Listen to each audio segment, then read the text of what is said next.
Assalamualaikum warahmatullahi wabarakatuh. Kita ketemu lagi di Marketing Project Course dan di sini kita akan ngebahas terkait dengan project planning. Gitu ya. Project planning ini menjadi bagian yang sangat penting dari project management. Kenapa? Karena project planning ini adalah bagian detail yang harus kita buat once nanti kalau project kita sudah disetujui oleh principal atau disetujui oleh sponsor gitu ya. Jadi ketika rencana secara umum sudah disetujui, maka kita harus wajib langsung ngebuat planningnya. Nah, seringkali yang ada di pikiran kita gitu ya, mungkin yang pernah teringat juga, terkait dengan planning sebuah project itu tergambarkan dengan bentuk yang seperti ini. Nah, bentuknya seperti ini kita sebut sebagai Gantt chart ya, sebagai Gantt chart, dan di sini mengandung beberapa elemen penting. Yang pertama adalah di bagian kolom yang paling kiri di sini ada namanya task atau activity. Jadi di task atau activity ini menjelaskan terkait dengan aktivitas-aktivitas apa yang harus dilakukan selama proyek ya, selama proyek tersebut dilakukan dari start hingga akhir nanti. Kemudian di sebelah kanannya ada duration yang tentu di sini ngegambarin seberapa lama sebenarnya waktu yang dibutuhkan untuk mengerjakan aktivitas tersebut. Dan di sebelah kanannya lagi ada after, itu maksudnya adalah proses yang harus dilakukan, yang harus telah selesai sebelum proses di nomor tersebut itu dilakukan. Jadi contohnya gini, di nomor 3 itu ada draft project plan. Nah, di situ afternya nomor 2. Artinya di sini draft project plan itu baru bisa di start, baru bisa dilakukan ketika nomor 2 interview itu udah selesai dilakukan. Nah, kemudian setelah itu di bagian paling kanan lagi, itu adalah bagian terkait dengan timeline. Dan di bagian timeline ini biasanya bisa jadi sangat-sangat panjang ke kanan ya. Nah, tapi yang unik di sini di Gantt chart, itu kita bisa ngerti di sini jadi ada beberapa jenis pewarnaan gitu ya. Kemudian ada jenis penggunaan arrow atau tanda panah yang macam-macam. Ada yang ke bawah langsung seperti ini bentuknya, langsung turun hanya letter L. Ada yang agak ngebelok seperti ini, jadi agak mundur lagi ke depan gitu ya. Dan seterusnya. Kemudian di sini juga kita bisa melihat ada nama-nama orang gitu ya. Ada Pete, sponsor Pete, Jan, Mary, Pete gitu ya. Nah, itu apa maksudnya? Nah, nanti itu kita akan bahas lebih lanjut di slide-slide berikutnya. Oke, sebelum kita masuk ke Gantt chart lebih detail, kita wajib nih untuk ngebahas dulu sebenarnya apa sih dan kenapa kita wajib ngebuat planning gitu ya. Nah, kayak tadi udah kita lihat dari Gantt chart yang udah ada di slide yang pertama tadi. Jadi, salah satu tujuan utamanya adalah untuk kita paham durasi total dari project yang kita lakukan. Jadi start sampai dengan akhir itu ngebutuhin waktu berapa lama. Dan tiap-tiap aktivitasnya nanti juga butuh waktunya berapa lama. Sehingga let's say kayak gini, kita nge-planning sebuah project itu selesai dalam waktu 3 bulan gitu ya. Artinya 3 bulan equal 90 hari. Artinya total subaktivitas yang ada di dalamnya harus ketika di total harus sama dengan 90 hari atau harusnya kurang dari itu gitu ya. Sehingga kalau misalnya lebih berarti di situ ada yang namanya delay. Ada keterlambatan nanti ketika kita ngedeliver project kita. Nah, itu yang kita nggak pengen itu terjadi.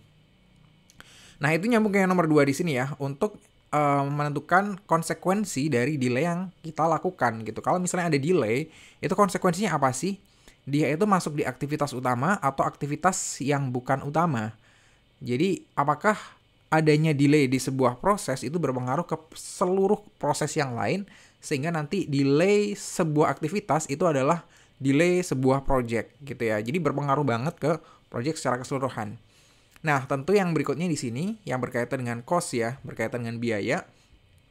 Seberapa besar sih sebenarnya biaya dari project tersebut? Nah, itu kita ngitungnya, biaya ini kan nggak bisa kita hitung serta-merta langsung kita ngitung komponen biayanya tanpa ngerti aktivitas yang harus kita lakukan.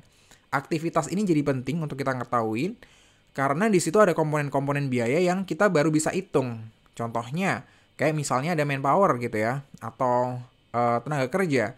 Kita ngitung berdasarkan jumlah jam kerjanya misalnya, atau jumlah hari ketika dia bekerja. Kemudian terkait dengan bahan, kemudian dengan material, dan lain sebagainya. Nah, itu cost-nya akan tergantung dari aktivitas-aktivitas yang dilakukan tadi. Kemudian organize the activities of the project workers. Nah, ini yang tadi ya, project workers ini yang manpower-nya tadi. Jadi saya kira udah clear di sini. Dan yang berikutnya adalah untuk memonitor progress dari sebuah project.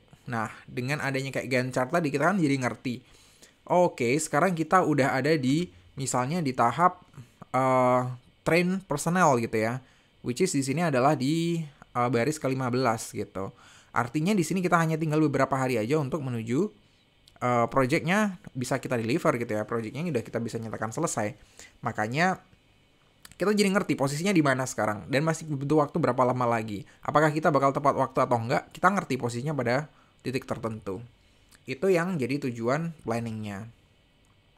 Nah, sebelum masuk kita ke teknisnya tadi kayak yang Gantt chart, kita di sini mending ngebahas dulu terkait dengan konsep dan terms-nya ya. Jadi ini adalah jargon-jargon atau istilah-istilah yang dipakai sebenarnya nggak hanya di planning tapi juga di project secara keseluruhan gitu ya. Yang pertama ada tadi activity or task gitu ya. Ya ini jelas jumlah kerjaan yang harus dikerjakan selama project tersebut dijalankan. Clear ya di sini kalau untuk activity or task. Kemudian duration of an activity. Jadi ya lamanya waktu yang dibutuhkan untuk mengerjakan sebuah aktivitas dalam sebuah project atau durasi dari projectnya itu sendiri secara keseluruhan. Kemudian ada yang namanya working hours ya. Working hours di sini kenapa dihitungnya pakai working hours? Karena working hours itu lebih nggambarin dari sebuah project itu harus diselesaikan dalam berapa working hours gitu ya. Artinya di sini working hours ini bisa dibagi di breakdown gitu ya. Kalau misalnya kita let's say contoh kita pakai yang ada di sini. Di sini ada 4 orang bekerja 8 jam sehari gitu ya. Sehingga totalnya adalah 32 hari. Nah, sekarang kalau misalnya kita balik, kita butuh 8 orang, kira-kira bakal selesai dalam berapa hari pekerjaan tersebut? Selesai dalam 4 hari gitu ya. Jadi, waktunya itu bisa tergantung dari working hours-nya tadi itu. Jumlah harinya maksudnya ya. Jumlah harinya bisa tergantung dari manpower yang kita alokasikan di sana. Kemudian yang berikutnya di sini ada delay. Delay itu adalah jika aktivitas itu nggak sesuai dengan planning ya, waktunya nggak sesuai dengan yang kita planning. Dan berikutnya ada milestone. Milestone ini adalah intermediate product yang selesai pada waktu ya di antara project itu berjalan gitu ya. Jadi kayak tadi project itu bisa kita potong-potong gitu ya ke dalam beberapa milestone. Oke, milestone-nya misalnya kayak misalnya pembangunan gedung gitu ya. Milestone pertama adalah groundbreaking gitu. Kemudian yang kedua ada misalnya topping off dan segala macam. Nah, itu adalah milestone namanya. Nah, berikutnya di sini ada namanya dependent activity ya. Dependent activity itu adalah aktivitas yang bergantung dari aktivitas yang lain. Udah sesuai dengan namanya ya. Jadi bergantungnya dalam hal kayak gimana? Dari dalam hal penyelesaiannya, dia itu masih nunggu startnya dari penyelesaian project yang lain. Jadi contohnya nanti akan lebih detail. Kalau misalnya aktivitas yang sebelumnya itu belum selesai, maka yang berikutnya nggak bisa start gitu. Nah, itu adalah contohnya dari dependent activity. Kemudian berikutnya di sini ada critical activity. Critical activity itu adalah activity yang durasinya itu bakal berpengaruh kepada project secara keseluruhan. Nah, artinya ketika ada delay di critical activity, maka secara umum project tersebut bakal ada delay gitu ya, bakal mundur waktunya. Nah, critical path di sini itu adalah tadi gabungan ya jalurnya dari critical activities gitu. Jadi ada beberapa critical activities yang ngebentuk sebuah chain gitu ya, ngebentuk sebuah jalan nanti untuk penyelesaian sebuah projectnya. Kemudian berikutnya di sini ada non-critical activity, yaitu kalau misalnya aktivitas tersebut itu nggak berhubungan langsung kepada keseluruhan project ya. Jadi kalau misalnya di situ ada delay, itu nggak gitu ada masalah gitu, karena itu bukan aktivitas utama. Jadi non-critical activity. Kemudian resources of project. Nah, ini sebenarnya ngerujuk kepada resources ya. Kalau kita ngomong resources dari sebuah project itu, maka yang pertama itu adalah people-nya. Jadi people who carry out the work. Kemudian yang kedua ada materials, dan yang ketiga ada tools gitu. Nah, makanya ketika kita udah bisa ngelihat aktivitasnya apa aja, berapa lamanya, dan segala macam, maka kita bisa nentuin resource dari masing-masing aktivitasnya. Yang in turn nanti kita juga bisa akhirnya ngitung biayanya. Cost-nya jadi ketahuan ya, karena memang resource-nya yang dibutuhin, yang butuh dialokasikan di aktivitas tersebut, jadi sudah bisa ketahuan. Oke, dan ini adalah konsep and terms yang terakhir. Ada lag time, ada lead time ya. Nah, lag time ini waktu jeda ya di sini, waktu jeda. Jadi kayak misalnya kayak kita ngomong video nge-lag gitu. Jadi ada jarak antara proses yang sebelumnya dengan proses yang berikutnya. Nah, di sini adalah the necessary time interval between two dependent tasks gitu ya. Jadi lag time ini seringkali memang berupa sebuah keharusan gitu. Contohnya, kalau misalnya kita ngebangun sebuah bangunan gitu ya, misalnya kita baru ngecor lantai dasar gitu. Di sana akan ada proses kita harus nunggu. Jadi itu nggak bisa ditawar gitu ya. Kita harus nunggu proses pengeringan dari semennya tersebut yang di bagian lantai, misalnya di bagian pondasi gitu. Untuk selanjutnya kita ngebangun yang bagian atasnya, dan atasnya lagi. Jadi itu yang kita sebut dengan lag time. Nah, sedangkan di sini ada lead time. Lead time itu adalah kalau misalnya ada dua aktivitas itu yang overlap gitu ya. Jadi aktivitas yang pertama belum selesai, tapi aktivitas yang kedua udah start. Nah, lead time itu adalah yang di sini overlapnya ini. Gitu. Clear ya kira-kira bedanya lag time dan lead time. Berikutnya kita akan ngobrolin di sini terkait dengan task dependencies. Kayak tadi kan kita ngomong terkait dengan aktivitas yang dependent gitu ya, dependent activity ya, atau dependent task gitu. Nah, di sini ada PDM ya, Precedence Diagramming Method, Relationship Types gitu. Nah, ini ngegambarin hubungan antara dua aktivitas gitu ya, dan kapan dia start, kapan dia finish gitu, dan lain sebagainya. Nah, kalau contoh di A ini adalah finish to start. Jadi, task B ini baru bisa dimulai kalau task A sudah finish. Makanya finish, yang di A finish, kemudian di sini start gitu. Dan ini adalah bentuk yang paling umum ya dari sebuah proses gitu. Seringnya kayak gini. Kemudian yang kedua ada namanya SS ya, start to start. Jadi task B ini baru bisa dimulai kalau misalnya yang A udah di start gitu. Jadi kalau yang A belum di start, yang B nggak boleh start, nggak bisa start. Itu start to start. Kemudian ada yang namanya FF ya, finish to finish. Nah, kalau finish to finish ini adalah task B atau activity B ini nggak bisa berakhir ya, nggak bisa diselesaikan kalau misalnya task A ini belum diselesaikan. Dan yang terakhir adalah SF, yaitu start to finish gitu. Jadi task B ini nggak bisa diselesaikan kalau misalnya task A belum start gitu. Nah, ini agak tricky ya ketika yang SF ini, dan ini mungkin adalah contoh yang paling jarang bisa kita temuin gitu. Yang paling sering ya tadi udah saya sebut adalah di FS ini. Berikutnya kita di sini akan belajar terkait activity duration estimation. Jadi gimana sih sebenarnya cara kita untuk ngitung durasi waktu yang dibutuhkan dari setiap aktivitas yang dilakukan gitu. Nah, sebenarnya di sini ada beberapa metode ya. Ada namanya analogous estimating, ada parametric estimating, ada 3-point estimating, ada bottom up estimating. Nah, masing-masing apa definisinya? Kalau analogous itu sebenarnya kita cuman nge-copy atau pakai aja sih dari yang udah pernah dilakukan gitu ya. Let's say ada sebuah aktivitas yang kita ngerasa bahwa oh ini aktivitasnya mirip dengan yang udah pernah kita lakukan di project yang sebelumnya gitu ya. Secara waktu, secara resources, dan jenis pekerjaan itu mirip, maka kita bisa pakai analogous estimating ini. Nah, sedangkan yang nomor 2, yang parametrik itu sebenarnya mirip dengan analogous ya. Jadi pakai data-data historis, pakai data yang project-project sebelumnya. Cuman di sini ada pakai algoritma gitu. Jadi pakai hitung-hitungan, nggak segampang dari yang nomor 1 tadi yang analogous gitu ya. Jadi ada project parametersnya juga nih. Ada kalau misalnya aktivitasnya itu seperti ada persyaratnya ya. Misalnya ada A, B, C, D, E gitu.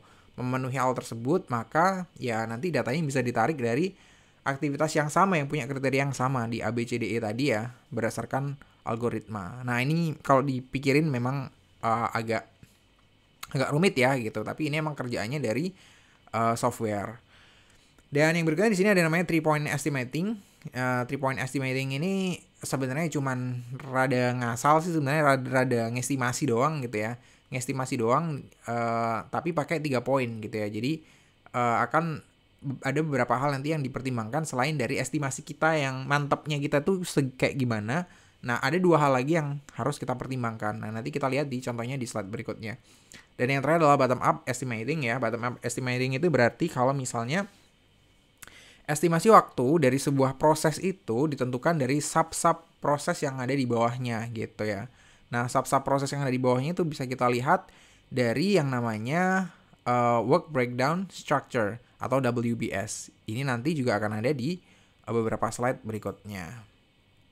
Oke, di sini kita masuk tadi ke 3-point estimating ya. Jadi 3-point estimating itu jadi waktu yang kita estimasi dari 3 poin yang akan kita perhitungkan. Jadi 3 poin yang akan diperhitungkan adalah TO, TM, TP ya. Jadi sebenarnya ya penambahan dari 3 inilah. TM ini yang most likely gitu. Jadi yang kira-kira banget nih, kira-kira banget bakal terjadi gitu ya. Bakal terjadi itu berapa hari yang bakal akan mungkin terjadi. Let's say kita tadi ngomong ya sebuah project, misalnya kita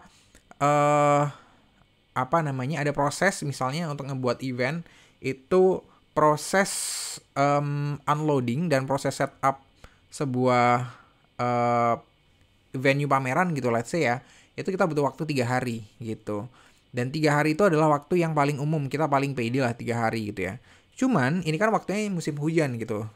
Jadi kita butuh waktu yang kalau musim hujan mungkin bisa lebih molor daripada itu gitu ya, lebih panjang daripada 3 hari. Nah, bisa jadi berapa hari kalau misalnya memang musim hujan dan itu hujannya lebat banget gitu. Let's say di sini ada 7 ya. 7. Jadi pesimistiknya 7 hari. Jadi kalau yang kita yakin tuh udah 3 hari udah dapatlah masuk ya. 3 hari gitu ya. Dan kemudian yang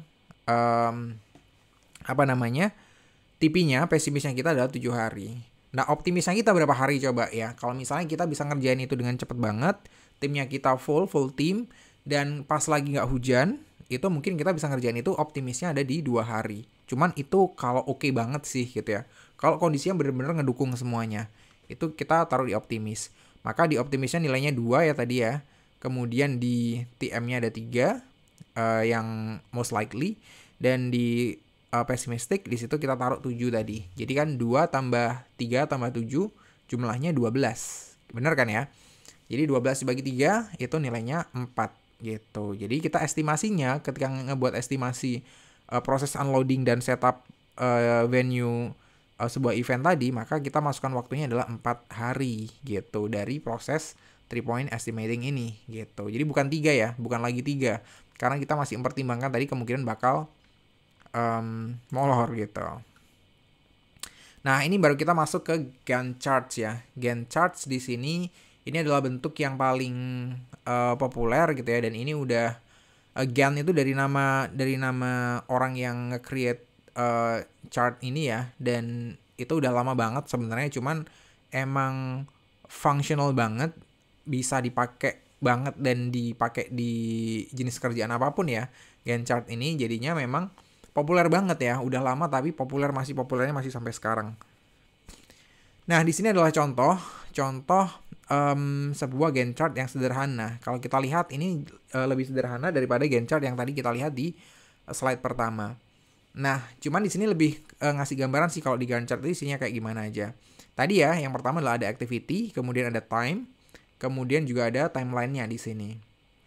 Nah, baru kita ngelihat di sini, the activity is indicated by a strip or a bar. Jadi ya kayak gini, garis-garis ya. Kalau yang tadi kan kalau yang di slide pertama itu lebih kayak garis. Nah, kalau ini kan lebih kayak bar-bar gini ya. Jadi bar, dan seterusnya. Nah, panjangnya itu mengindikasikan duration-nya ya. Jadi kalau kita udah kelihatan di sini panjang banget nih, panjang ya, paling panjang ini dari operation yang G 12 hari di sini kan. Nah, kita kan bisa ngerti kalau dari sini time-nya dia pasti paling gede karena di sini paling panjang. Gitu, dan jadinya enak ya kalau ngelihat Gantt chart ini. Oke, kalau yang paling panjang berarti yang paling lama.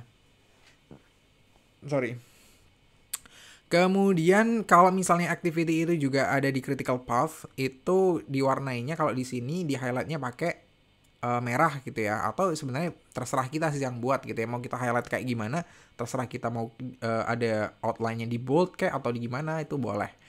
Nah kalau di sini yang merah ini ya yang dia kasih. Nah kemudian any slide can be indicated by dotted lines. Nah kalau ada dotted lines itu kan yang ada di sini. Slack itu kerja yang kayak kerjaannya lagi santai gitu ya, lagi kayak kurang ada kerjaan, itu kita sebutnya dengan slack. Nah itu ada prosesnya ada di sini, dan itu ada di aktivitas yang bukan kritikal ya, bukan aktivitas utama. Artinya ketika misalnya di sini, let's say ya yang ini ya, installing computer, itu kalau misalnya di situ ada delay, ada mundur di sini, let's say mundur agak ke sini gitu ya, itu maka nggak akan berpengaruh ke proses project ini secara keseluruhan gitu. Makanya itu yang kita tadi sebut sebagai ini ya, non-critical path ya. Kemudian yang terakhir adalah mutual dependencies can be linked by vertical lines in the charts gitu ya. Nah ini kalau ini sih pakainya vertical lines kayak gini ya. Nah kalau ini menandakan berarti bahwa di preliminary design itu finish to start ya, FS kayak yang populer pada umumnya. Jadi yang B ini harus selesai dulu baru bisa start yang C. Ini ya ketahuan dari garisnya ini ya. Sama, ketika ini selesai di preliminary design, maka detailed design harus segera dimulai, dan di sini ordering the computer juga harus dimulai gitu. Jadi itulah kira-kira gambaran terkait Gantt chart. Gampang banget sebenarnya, yang ngebuatnya itu gampang banget gitu ya. Yang paling susah dari bagian Gantt chart ini adalah di sini ya, nentuin aktivitasnya. Jadi aktivitas yang mau kita masukin itu aktivitas apa aja. Dan kemudian yang kedua tadi untuk nentuin jumlah waktunya yang kita butuhin gitu. Nah itu kritikal banget gitu ya. Kalau kita salah nentuin jumlah waktunya ini, maka salahnya banyak nanti. Salah di resourcesnya, kemudian salah di estimasi waktu penyelesaiannya, dan lain sebagainya. Nah ini adalah contoh ya, Gantt charts example dari sebuah bar gitu, barnya jualan sandwich sebenarnya ini, dia pengen nge-revamp gitu ya, bisnis formulanya dia gitu, pengen bisnisnya dia lebih oke gitu, jadi dia harus ada project yang buat yang ngubah lah ya, ngubah bentuk, terutama lebih ke bentuk fisik dari barnya dia itu. Nah di sini kodenya dia itu urutannya aja sih sebenarnya, lebih nunjukin urutannya. Kemudian description-nya di sini ada aktivitas-aktivitasnya, kemudian berapa lama, berapa aktivitasnya yang dibutuhkan untuk kerjain masing-masing aktivitasnya, dan di sini ada prasyarat ya. Ada prasyarat bahwa prosesnya ini kalau misalnya yang B itu harus yang A udah selesai dulu gitu, dan seterusnya. Nah, ini kalau misalnya kita buat Gantt chart jadinya kayak gimana? Nah, kayak gini ya. Jadi tetap ini A B C D E F G H I tetap. Kemudian di sini juga activity-nya juga tetap, waktunya juga tetap di sini. Udah tinggal dibuat aja gitu ya. Tinggal dibuat tadi, kalau misalnya ini tadi ada garis-garis di sini itu berdasarkan informasi yang ada di sini ya. Can only take place after. Gitu. Kira-kira kayak gini. Nah, nanti kalau misalnya kurang clear bisa di-review lagi ya bagian ini ya, di pause mungkin karena kita emang waktunya terbatas, jadi butuh agak cepet untuk ke bagian berikutnya yang kita sebut dengan network diagrams. Nah, network diagrams ini adalah gambar yang lebih simpel sebenarnya dari Gantt chart ya. Dan ini lebih populer kalau misalnya kita ngebuatnya, kita buat sendiri pakai kertas misalnya. Kita bisa bikin coret-coretan gitu ya. Atau mungkin di papan tulis, itu lebih enjoy pakai network diagram ya daripada yang Gantt chart tadi gitu. Nah, kalau di sini kita biasanya langsung nulis startnya di mana, finishnya di mana gitu ya. Finishnya kalau dengan kondisi apa terjadi gitu kan. Nah, baru di antara dua ini baru ada proses-prosesnya yang harus kita lakukan gitu. Jadi di sini kalau yang di network diagram, di sini circle-nya itu nunjukin starting point dan finishing point ya. Kemudian rectangles atau circles sebenarnya terserah bentuknya ini, nunjukin aktivitas yang harus dilakukan. Nah, kebetulan kalau di sini itu yang critical ya, yang critical itu diwarnai dengan merah ini. Gitu. Jadi arrows indicate the dependencies and also denote the activities. The duration is indicated above the arrow. Nah, harusnya di sini ada masing-masing di atas arrow-nya di sini ada durasinya, berapa harinya. Gitu, atau berapa minggu gitu ya. Kemudian if an arrow is on the critical path, it is drawn in bold. Makanya di sini ya kita bisa melihat bahwa arrow-nya di sini itu lebih tebal daripada arrow yang lain gitu. Karena di sini adalah critical path gitu ya. Kalau di sini ada delay, maka akan berpengaruh secara umum ya kepada timeline project secara keseluruhan. Oke, jadi itu adalah network diagrams ya. Jadi ini gambarnya lebih mudah gitu. Kita bisa bikin coret-coret lebih mudah dengan network diagrams gitu. Nah, berikutnya ini juga ada contoh kalau misalnya ini ada seorang anak gitu ya. Ini kan contoh dari buku ya. Jadi kalau misalnya ada seorang anak mau buat tesis gitu, tapi dia nggak punya PC dan masih mau minta PC sama orang tuanya. Nah, itu apa aja aktivitasnya yang harus dilakukan gitu ya. Jadi macam-macam di sini ya. Aktivitasnya ada prepare thesis, write draft version of thesis, dan lain sebagainya. Waktunya yang dibutuhkan juga masing-masing juga udah ada. Kemudian ini ya, pre-decision eventnya atau activity-nya itu juga udah dijelasin di sini. Only possible after yang mana. Nah, ini kalau misalnya kita jadikan network diagrams, jadinya adalah kayak gini gitu ya.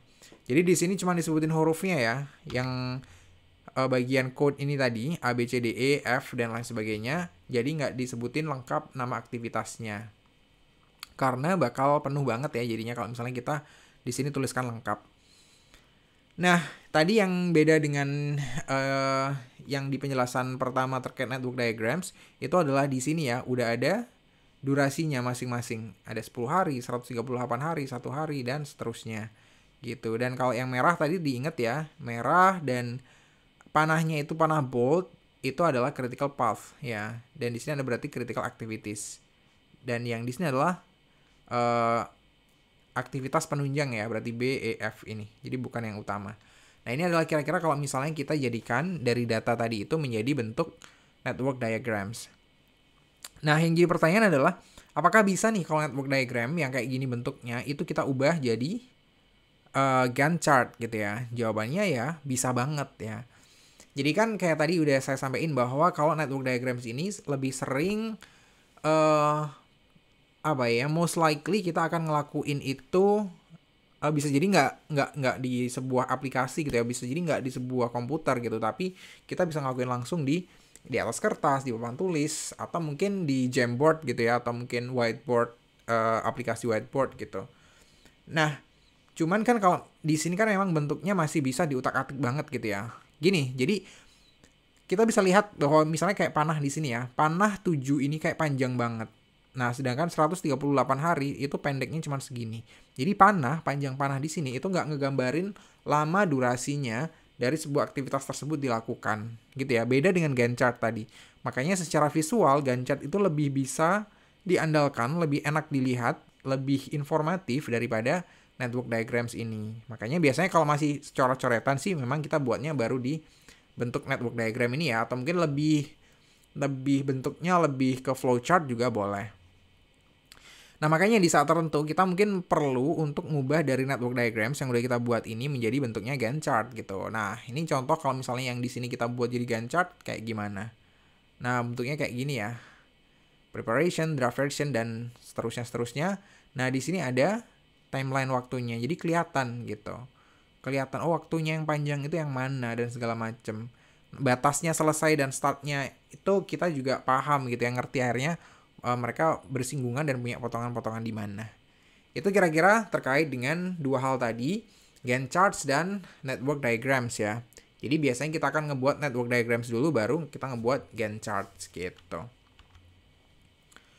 Oke, nah berikutnya di sini kita akan sedikit ngebahas terkait required activities ya. Jadi required activities ini terkait dengan aktivitas yang ada di bagian activity ini tadi. Gitu. Jadi jangan sampai ya aktivitas yang di sini itu kita nggak lengkap. Jangan sampai kita ada yang lompat, ada yang kelewat gitu. Jangan sampai. Kenapa nggak boleh kelewat gitu? Karena kalau misal di sini kelewat, maka perencanaan kita, planning kita itu nggak akurat gitu. Nah, nanti bisa jadi kan kita baru nyadar ketika proses tersebut dilakukan. Oh iya, habis proses ini kan kita harusnya yang ini dulu ya, gitu. Nah, untuk ngelakuin itu kita butuh beberapa hari lagi, kita butuh berapa bahan lagi, butuh orang lagi gitu dan lain sebagainya. Yang akhirnya perencanaan secara umum itu bakal bergeser gitu ya. Nah, itu yang nggak boleh terjadi. Makanya aktivitas tersebut itu jadi penting untuk bisa kita tentukan di depan secara akurat. Nah, gimana sebenarnya cara nentuin aktivitas tersebut secara akurat? Jadi yang pertama adalah yang bisa kita lakukan adalah udah masukin dulu aja pokoknya sebanyak mungkin aktivitas yang mungkin akan dibutuhkan gitu ya. Jadi mending prinsipnya adalah mending kelebihan dulu daripada nanti kekurangan gitu. Jadi mending nanti baru coret-coret, dihilangin gitu ya. Oh ini ternyata nggak perlu daripada ada proses yang ke skip gitu. Jadi itu yang pertama. Yang kedua consult relevant literature. Jadi untuk apa ya, untuk nge-create yang baru itu kita harus ngelihat juga yang literatur-literatur yang sebelumnya gitu ya. Jadi kalau planning-planning yang sebelumnya itu kayak gimana, kalau misalnya di project-project yang sebelumnya yang udah dilakukan itu kayak gimana, nah itu mungkin bisa kita pakai ya, kayak tadi timing yang analogous itu ya. Jadi sebenarnya pakai yang udah ada, yang udah pernah dilakukan. Nah berikutnya terkait dengan consult with your future project teammates gitu. Jadi nanti akan ada orang yang bakal terlibat kan di project kita. Nah, karena project itu ya in nature kan sebenarnya maksud saya by nature itu kan sebenarnya project itu bisa terdiri dari function-function yang bisa jadi benar-benar berbeda gitu ya. Makanya perlu banget buat kita untuk bisa ngumpulin mereka gitu ya sebelum projectnya benar-benar dijalanin. Ketika kita ngebuat planningnya udah bisa ngumpulin mereka, kita butuh insight dari mereka. Butuh waktu berapa lama sih untuk ngerjain apa yang nanti jadi bagianmu harus dikerjain. Kemudian butuh alat apa aja, butuh bahan apa aja, dan lain sebagainya. Jadi perlu banget untuk konsultasi sama mereka. Karena bisa jadi kita berbeda bidang ya dengan mereka dan kita nggak ngerti terkait dengan apa yang harus mereka kerjakan secara detail gitu. Jadi kalau misalnya kita salah di sana karena emang kita estimasinya salah, jadinya projectnya kita nggak tepat nanti ya. Bisa jadi kalau project udah jalan nih, mereka yang protes gitu ya. Waktunya ini kok singkat banget gitu ya. Kita nggak bisa dong ngerjain project aktivitas tertentu ya misalnya. Itu cuma 1 minggu. Kita bisa ngerjain ini 3 minggu. Kok kamu ngasih waktu ke aku cuma 1 minggu gitu ya. Nah kayak gitu.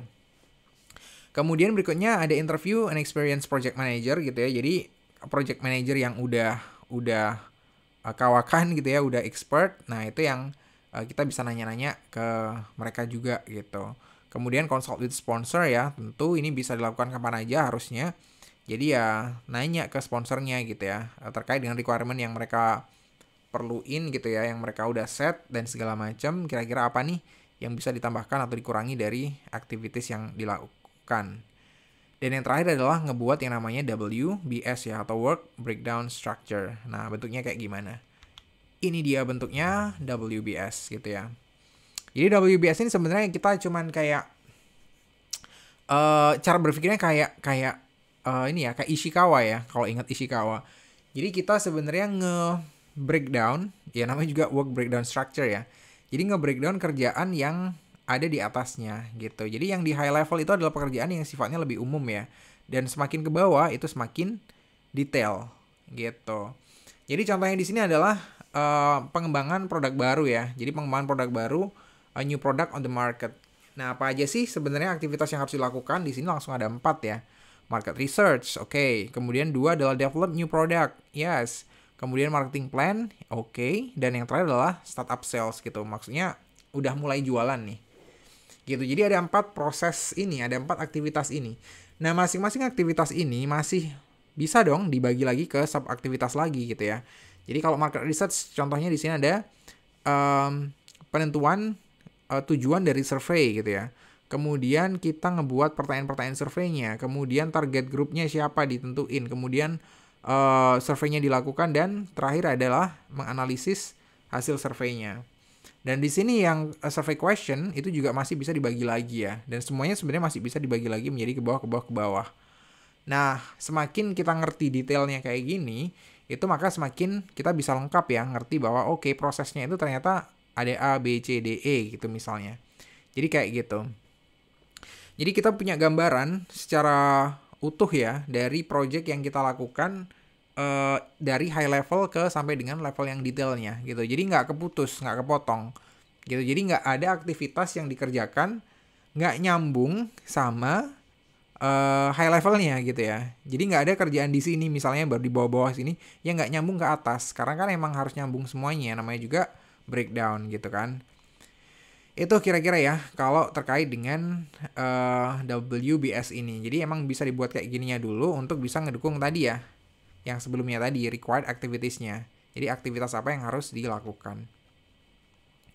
Itu ya, jadi benang merahnya adalah WBS ini bisa dipakai untuk ngeset aktivitas yang ada di Gantt chart gitu ya. Jadi Gantt chart itu nyarinya aktivitas dari mana? Ya bisa dari work breakdown structure ini. Dan dari cara-cara lain yang ada di sini tadi ya. Nanya ke project teammate atau project manager, sponsor, dan lain sebagainya.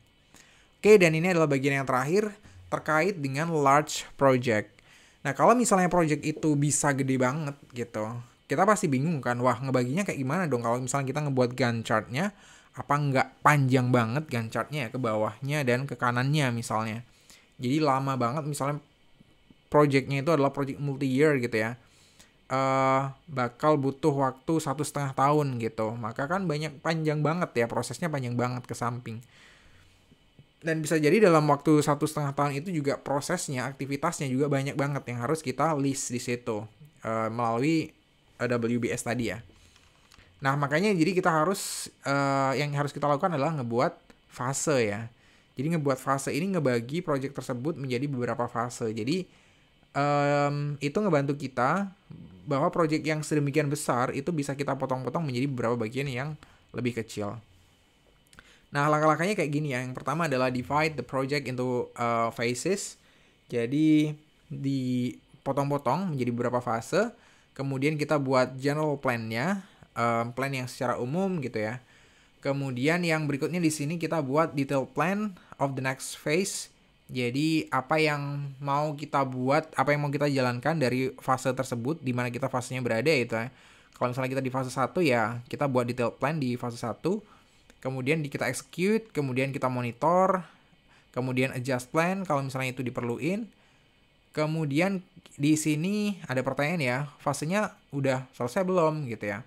Kalau belum ya kita balik ke sini prosesnya, ke monitoring progress, adjust plan if necessary. Nah kalau misalnya udah, berarti kan fasenya tersebut itu udah selesai. Nah kalau fase tersebut udah selesai, kalau misalnya ini adalah fase 1 dari 7 fase, maka di sini project finish atau belum? Ya belum ya, karena kan 1 dari 7, maka balik lagi di sini. Balik lagi ke atas tadi. Kalau balik ke atas berarti yang harus dilakukan adalah ngebuat detail plan of the next phase gitu. Fase yang kedua kita kerjain. Dan seterusnya turun ke bawah lagi sampai dengan finish phase ya. Misalnya udah sampai dengan fase ke-7, project finish, yes, project finish. Maka projectnya ya finish gitu ya. Artinya di sini yang paling penting adalah ketika kita seharusnya bisa ngebagi project yang sangat besar tadi ya, itu menjadi beberapa fase yang kita lakukan secara independen gitu ya. Jadi kita lakukan fase ini dulu, oke nanti fase ini selesai baru fase berikutnya, fase ini selesai baru fase berikutnya. Jadi nggak dilakukan secara simultan juga gitu ya. Nggak secara bebarengan gitu kita ngelakuinnya beberapa fase tersebut. Walaupun itu mungkin saja terjadi gitu ya. Jadi kayak kita ngebuat Gantt chart-nya itu hanya dipotong-potong dari fase-fase tertentu tadi gitu ya. Kalaupun dijadiin satu bisa banget tetap bisa ya. Cuman ya tadi bakal panjang banget ya. Kita bakal bisa lose control karena memang terlalu wide ya scope-nya. Kita ada di mana sekarang, kemudian apa yang masih harus dikerjakan, waktunya butuh berapa lama dan lain sebagainya gitu ya. Nah itu bisa jadi kita miss ya. Itu kira-kira terkait dengan planning a large project phases ya. Nah di sini sih kalau untuk dari materi untuk hari ini, untuk sesi ini itu udah sekian aja gitu ya, udah cukup. Jadi harapannya dari materi ini tadi kita bisa ngerti bahwa sebuah project itu harus di planning dengan mateng gitu ya, harus di planningnya dengan cukup detail. Caranya cukup detail kayak gimana planningnya, nanti planningnya dituangkan ke dalam Gantt chart gitu. Di dalam Gantt chart, dan ketika ngebuat Gantt chart itu bisa dimulai dengan tadi ngebuat network diagramnya dulu ya. Dan ketika ngebuat network diagram, kita untuk nge-list aktivitas apa yang harus dilakukan bisa pakai tadi ya WBS gitu. Jadi aktivitasnya apa aja yang perlu kita masukin di sana. Untuk estimasi waktu kita bisa pakai yang 3-point estimation tadi gitu. Jadi kan sudah lengkap sebenarnya informasi yang ada di sana ya. Jadi sebenarnya cara berpikirnya hanya seperti itu. Dan kemudian yang terakhir tadi terkait dengan large project ya, kita bagi project tersebut menjadi smaller chunks gitu. Dan yang terakhir sebenarnya yang belum ke cover di sini adalah terkait dengan aplikasi yang bisa dipakai untuk Gantt chart. Itu yang paling mungkin umum dipakai adalah Microsoft Project ya. Jadi Microsoft Project itu biasanya bukan bundlingnya dari Office yang bisa kita beli secara terpisah gitu ya. Itu yang mungkin paling nyaman dipakainya. Tapi nggak jarang juga ada yang pakai Microsoft Excel untuk ngerjain Gantt chart ya. Sah-sah aja sih, nggak ada masalah dengan hal tersebut. Tapi kalau misalnya kita pakai Jamboard atau whiteboard yang lain gitu ya, yang ada app-nya, kayak misalnya Miro, Whimsical dan lain sebagainya, itu juga boleh banget. Karena kan di situ kita juga bisa lebih kolaboratif dengan pengguna yang lain gitu ya. Nah, itu tadi untuk app-nya kita bisa pakai apapun sebenarnya. Yang paling mudah dan paling yang ngedukung kinerja tim kita secara keseluruhan dan bisa punya impact yang optimal sih. Harusnya cara berpikirnya penggunaan app kayak gitu ya. Gitu. Jadi yang gampang buat semuanya, orang yang ada di tim gitu. Jangan gampang buat yang ngebuat doang gitu ya, tapi orang yang ngebaca jadi susah, orang yang lain nggak bisa ngakses. Jangan kayak gitu juga.